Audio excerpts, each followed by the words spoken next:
Hello, I'm Emma Crosby and welcome to 5 News Tonight. Now, it was created to help people get onto or move up the housing ladder, but since its launch 13 months ago, the government's Help to Buy scheme has been at the centre of controversy.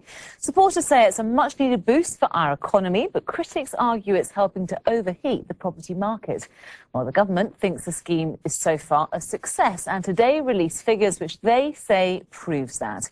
So far, over 27,000 homes have been bought under the scheme, and 85% of those were bought by first-time buyers.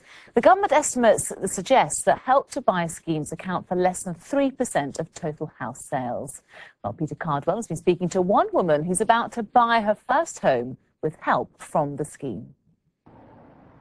For Lucy, owning a home like this one is something she's been working for years. But she would have had to find over £40,000 for a deposit, a big ask. Thanks to the Help to Buy scheme, she's now moving into a nearly identical house to this one in 2 weeks. We were paying out £400 a month more on rent than we will be paying in our mortgage on our own home. So it's not the affordability of once you're in the house, it's just that raising the deposit. With Help to Buy, Lucy has only needed a 5% deposit. The government helped with a further 20% equity loan. Since October, the scheme opened up to include existing properties as well as new builds like this one. The Prime Minister says it has had the desired result. Help to Buy has been a success, and house prices are still, in real terms, 13% below the peak they reached in 2007.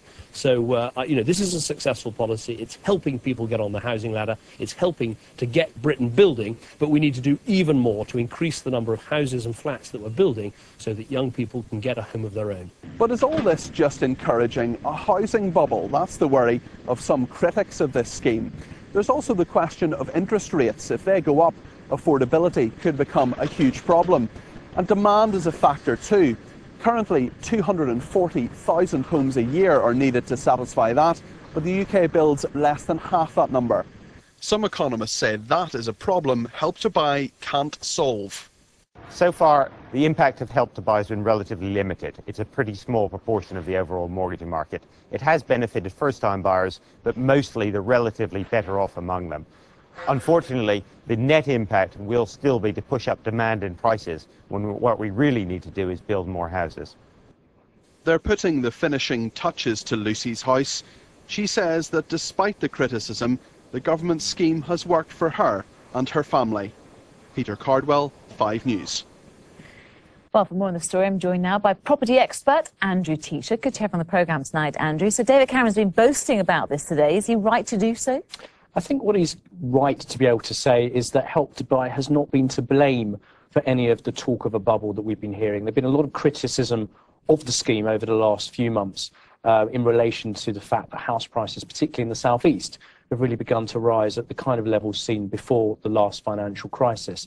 But what these figures do show today is that Help to Buy has only been responsible for a relatively small amount of transactions. And what that means is that whilst it's given a big psychological boost to the market, you can't really lay the double-digit growth we've seen in prices at the door of Help to Buy. Which is what some critics have blamed it to. It looks like it's helping people who are largely first-time buyers, don't have big deposits, are not trying to buy houses which are very expensive, and not in the southeast of England. So in all, it looks pretty good, doesn't it?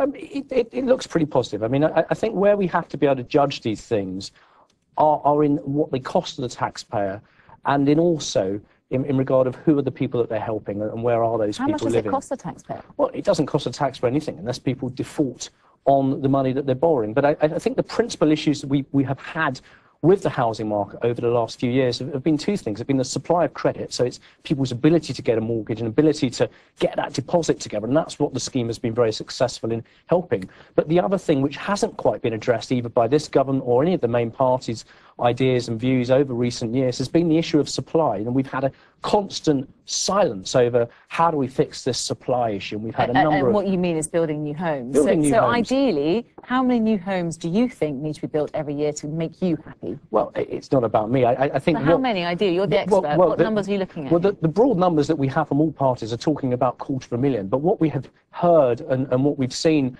from this government and from other parties have been a number of small little things around the edges, such as helping self-build or helping small developers, and all these things are great and laudable, but fundamentally the government owns lots of public land which it can develop. It's got the keys to the planning system, as we've seen with big infrastructure projects. It clicks its fingers and can make it happen. So what we need is an alignment of policy that gets the ducks in a row and starts to really get some of the houses Which isn't going to happen anytime soon. So in the meantime, what's your advice to our viewers who are watching, who want to get on the property ladder for the first time? What can they do? Well, I think it's about looking at the long term. So it's looking about where you want to be in 5 years' time and thinking where you can find a bit of value. And often people look in the wrong places. And by looking at, for instance, looking around transport links that are coming up. So around the country, you've got things like High Speed 2, you've got Crossrail in the south of England that's opening up all kinds of areas. And these places might have cheaper opportunities to pick up a house than picking up something in the centre of town that might be a bit overheated and a bit overpriced. So always consider what you could do and look at what you can afford. Great advice, Andrew. Thanks very much for your thoughts tonight.